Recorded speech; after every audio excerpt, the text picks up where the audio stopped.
वारी बघितली की प्रत्यक्ष आपण पंढरपूरला आहे असा भास झाला. या सगळ्यामध्ये सर्व कलाकारांना एकत्र करून एक भारत श्रेष्ठ भारत या विचाराला आपण मजबूत करण्याचा प्रयत्न केला आणि संस्कृतीतून आपण समाज निर्मिती हा या महोत्सवाचा गाभा आहे.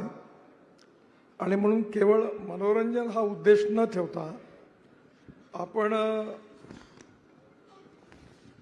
लोकप्रबोधन हा पण उद्देश ठेवला होता.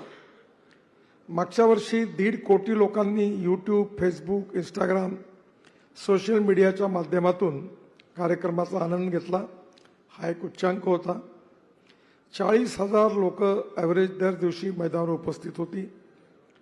आणि आम्ही यावेळी पहिले स्वतःहून पासेस वाटायचो, पण आता टेक्नॉलॉजीचा उपयोग करून ज्या कार्यक्रमाला ज्यांना यायचं आहे ते आपले पासेस बुक करून मग त्या कार्यक्रमाला येतात. त्यामुळे 40,000 लोक आम्हाला मर्यादा आहे. आम्ही प्रयत्न केला की ठिकठिकाणी विदर्भातल्या लोकांची मागणी होती की त्याही ठिकाणी आपण याला टेक्नॉलॉजीचा उपयोग करून रिले करावं, पण कलाकारांची पण त्याच्यात परमिशन पाहिजे. त्यामुळे यावर्षी काही ते होऊ शकलं नाही.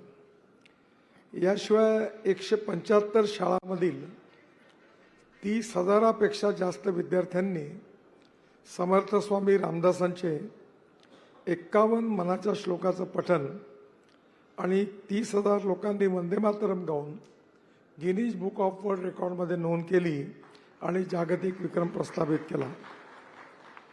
आता एक चांगली गोष्ट आहे की जे कार्य आपल्या सगळ्यांच्या आशीर्वादाने सुरू झालं ते आता अनेक लोकांना सुरू करायची प्रेरणा झाली.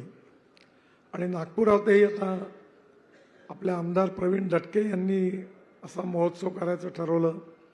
तसंच विदर्भात ठिकठिकाणी महाराष्ट्रातही उत्तम कार्यक्रम या निमित्ताने होतात. ही अतिशय चांगली गोष्ट आहे. खासदार सांस्कृतिक महोत्सव हा एक बेंचमार्क ठरला आहे आणि राष्ट्रीय सांस्कृतिक एक ब्रँड प्रस्थापित झालेला आहे. यामध्ये जे कार्यक्रम यावर्षी होणार आहेत 7 ते 8 नोव्हेंबर आपल्या ईश्वर देशमुख शारीरिक शिक्षण महाविद्यालयाच्या मैदानावर आहे. उद्घाटन 7 नोव्हेंबर रोजी आध्यात्मिक गुरु आणि अयोध्येतील श्रीराम जन्मभूमी तीर्थक्षेत्र ट्रस्टचे कोषाध्यक्ष परमपूजनीय स्वामी गोविंदगिरी महाराज यांच्या हस्ते होणार आहेत. लोकशाही मराठी ऐका, पहा, जागरूक रहा.